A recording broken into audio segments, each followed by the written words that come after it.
try to find out what's behind this wall. I'll be back, guys. Wish me. Well, what is behind Plato's allegory of the cave, right? What is behind that wall?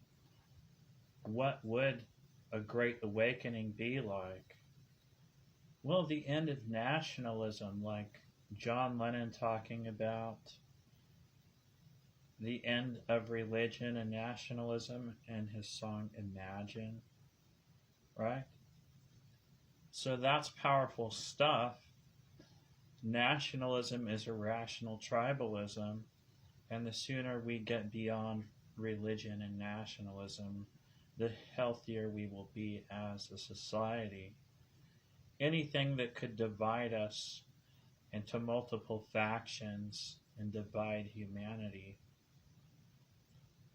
So, yeah, it's like Bill Hicks talking about American gladiators. Well, the United States ended 10 years ago. That's what happens when you get beyond the veil, right? Everyone talking about America is just a stooge for the old government. Taxation is theft, like they say, and the new government runs instead by donation. And you see that the public has only donated $10 to the new government over the last 10 years. Well, one, they're ignorant about the new government in their own psychosis bubble, where they hear nothing about the new government and all about America still, right? As damage control, every nation wants to retain its continuity with some kind of a national emergency like a pandemic, right? So you have to maintain control with your national continuity in the face of a superior government, and that's what's going on, right? They want to hide the new government behind a wall of commercials on TV, subliminal messages back in the 1960s during the Star-Spangled Banner that said, trust the U.S. government. God is real. God is watching. Believe in government God. Rebellion is not tolerated. Obey, consume. Buy, ultra buy. Worship, consume. Believe, obey. Well, that's what got the boomers literal brainwashing to worship capitalism and the government itself as their God, right? And that's what made all the women so greedy, the boomers being brainwashed. So eventually you have to come correct. And I lead every military in the world in the first no-ocracy republic to end national conflict and stupidity regarding leadership in the atomic age and the age of superweapons. So beyond the veil is actually good leadership for once. You've never had it before as a planet. Socrates argued you wouldn't let just anyone sail a ship at sea. Who is steering Starship Earth?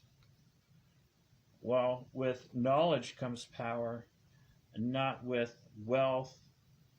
So it's not with money comes power. It's not with popularity comes power. And all your elections are just a popularity contest. We found the majority wants the smartest to be their leader rather than the most popular 10 years ago. And this is called a no-ocracy republic, ruled by the smartest, kind of like Planet of the Apes. We have the smartest ape of the bunch, Adam Brisbane, and I give you innovations in a correct way of doing government that would be much better, right?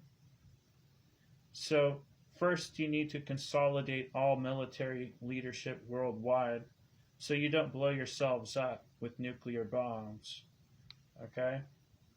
Also, to behave responsibly when we have alien contact. If we are all paranoid about our national airspace, we are shooting machine guns at evolved space beings that might be more powerful than us. So it puts our whole planet in danger when we try to shoot at aliens. So you have to have somebody intelligent in charge of the planet. Okay? When aliens say, "Take me to your leader," are you going to tell them about Joe Biden, who is senile? Or are you going to lead them to the Nowocracy representative, the world's smartest person? Right? What do you think the people want?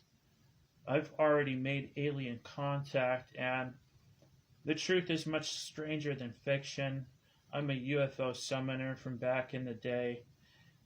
I've been bringing UFOs with my mind every year since May 2004, and they're concerned about all our nuclear reactors, the atomic age, right? So we have very poor leadership, and we have the atomic bomb, and that's a recipe for disaster. So that's why I'm here to help, guys. So you all wanted the smartest to be your leader. It's a rude awakening, okay? So I'm teaching you the right to life, the foundation of the former U.S. government, built on an unalienable right to life. And what that means is that lethal force by police is abolished, abortion is abolished, and execution is abolished. That's what a right to life is.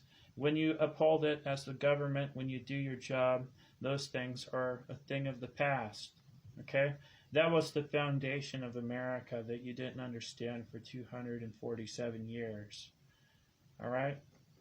So now I'm teaching you Chief Seattle philosophy. After that, I'm teaching you, hey, silly white man, when you come to the Americas as a colonialist, and you run genocide, and then you say, oh, humans have a right to life. Well, you're a hypocrite if you allow the police to use lethal force and execution, right?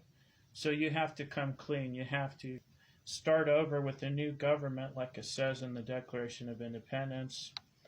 But more importantly, you're teaching that we don't actually own the land, we share the land. That's what Chief Seattle was getting at, okay? And you didn't learn from him, so I'm teaching you. So drawing your state and your national borders and your property lines everywhere, America, well, that puts you on the wrong side of history. We actually share the land. We share it together, all right? And territorialism is the root of all major conflict. So you're getting rid of your state and national borders. You're getting rid of your territorialism.